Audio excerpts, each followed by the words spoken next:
এখন ফেসবুকের পোস্টের রিচ আর ভিউয়ের এমন এক অবস্থা দেখলেই মেজাজ খারাপ হয়ে যায়। ভিউ বলতেই নেই, সবাই বলে যে মাটির হাঁড়িতে কিছু রান্না করে ফেসবুকে দিলে নাকি মিলিয়ন মিলিয়ন ভিউ হয়ে যায়, কিন্তু সেই মিলিয়ন মিলিয়ন ভিউর কপালটা আমাদেরই নেই।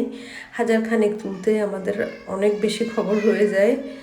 আমি ট্রাই করলাম মাটির হাঁড়িতে একটু মুরগির মাংস রান্না করব। প্রথম ট্রাই, এটা আমার প্রথম রান্না। অনেক ভয়ে ভয়ে রান্না করছি মাটির হাঁড়িতে।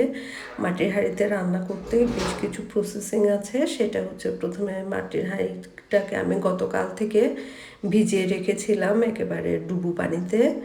তারপর ওখান থেকে উঠিয়ে ভালো করে পরিষ্কার করে আমি তার মাঝে একটু যখন শুকিয়ে আসলো আমি একটু তেল মেখে দিলাম। ওটা সয়াবিন তেলও হতে পারে, আবার সরিষার তেলও হতে পারে। আমি সরিষার তেল মেখেছি। একবার আমি বৈশাখী মেলা থেকে একটা মাটির হাঁড়ি এনেছিলাম। সেটা আনার সাথে সাথে এত বেশি আগ্রহী ছিলাম রান্না করার, মাটির হাঁড়িতে ধুয়ে সাথে সাথে চুলায় দিয়ে দিয়েছিলাম। চুলায় দেওয়ার পর এটাতে একটু ফাটল দেখা গিয়েছে। এরপর থেকে ভয়ে আর মাটির হাঁড়িতে রান্না করিনি। এই প্রথম রান্না করছি। সব তো একসাথে দিয়ে দিলাম, দেখেছেন। আসলে খুব ভয় হচ্ছিল আমার শখের মাটির হাঁড়িটা যদি ফেটে যায়। ঢাকনাটা একেবারে বলতে গেলে এয়ারটাইটই ছিল।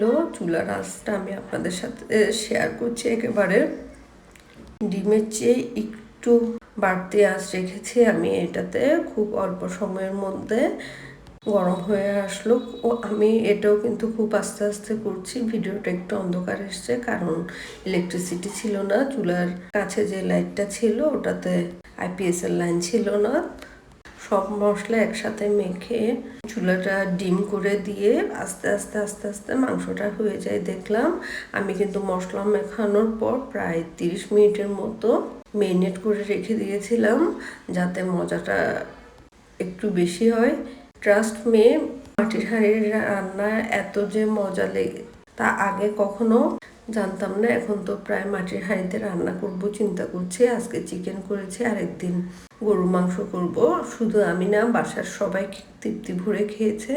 আমি জানি না আপনাদের কেমন লাগে মাটির হাঁড়ির রান্না, আমার কিন্তু ভীষণ ভালো লেগেছে। আমি চিন্তা করছি এই চুলা ডিম করে রেখে প্রায় সময় এটা ওটা রান্না করব মাটির হাঁড়িতে, আর আপনাদের সাথে শেয়ার করব। আর একটা কথা খেয়াল করেছি, চুলাটা যখন আমি অফ করে দিয়েছিলাম বেশ কিছুক্ষণ এরকম মুরগি থেকে বুদবুদ বুদবুদ করেছিল, যেটা নন স্টিক কিংবা অ্যালুমিনিয়ামের হাঁড়িতে করে না। 5 থেকে 7 মিনিটের মতো যে এরকম বুদবুদ ছিল। এখন কিন্তু চুলা অফ। আমার মনে হয়েছে গরমটা অনেকক্ষণ থাকে, সেজন্য এরকম। সবাই ভালো থাকবেন, সুস্থ থাকবেন। ভিডিওটা দেখার জন্য অনেক অনেক ধন্যবাদ।